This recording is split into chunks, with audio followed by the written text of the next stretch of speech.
Chief Justice, ano po, yung order to remand ng Senate carried with it two orders. The first one ordering the 19th Congress to give an assurance na it did it within the constitutional bounds, yung one-year ban. I think that's probably resolved already by Resolution 2346 na pinasa ng Kongreso the other night. But the second question is this, the second order is this. The second order is for the 20th Congress to give an assurance that it is still interested in pursuing the articles of impeachment in the 20th Congress.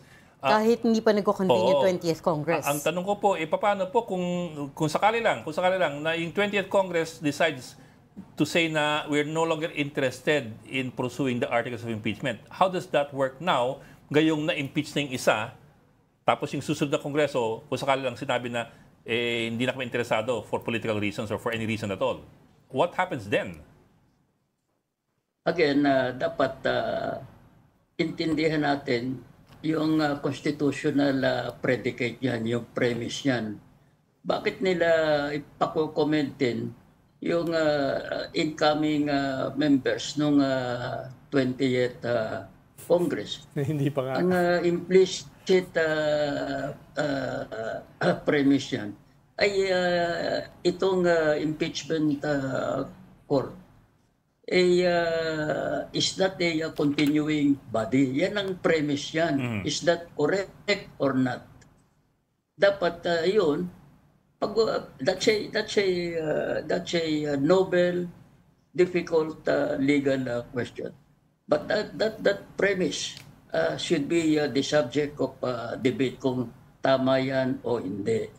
At ang prevailing jurisprudence dyan, yung impeachment court is a continuing body.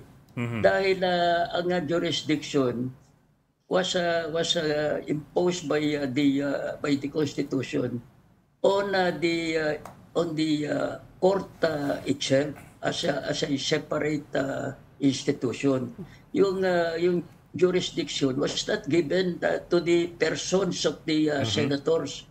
So yung impeachment court, it stays regardless of the changes in the personalities of the senators. At yan namang provision na yan, kinopya natin sa US Constitution yan eh.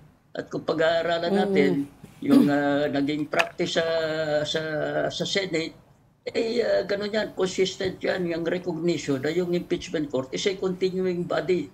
And regardless of the changes in the political complexion of the senators, yung jurisdiction continues. Kaya kung susundin natin yun, hindi kailangan na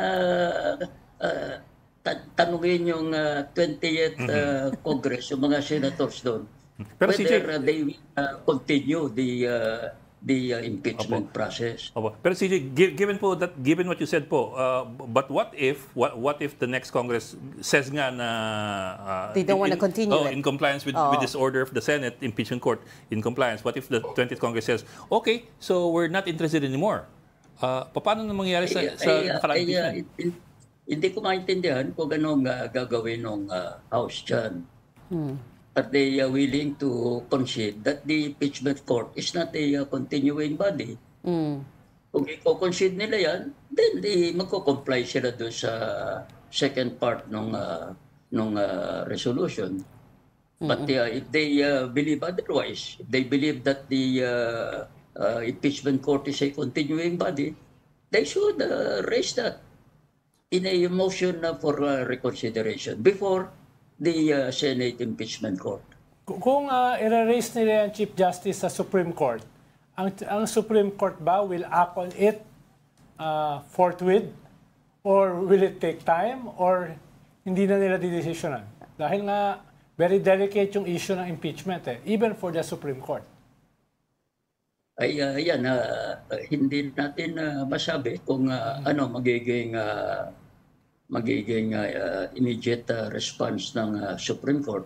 But that is a noble issue that will be raised for the first time before the Supreme Court, and it is an important issue.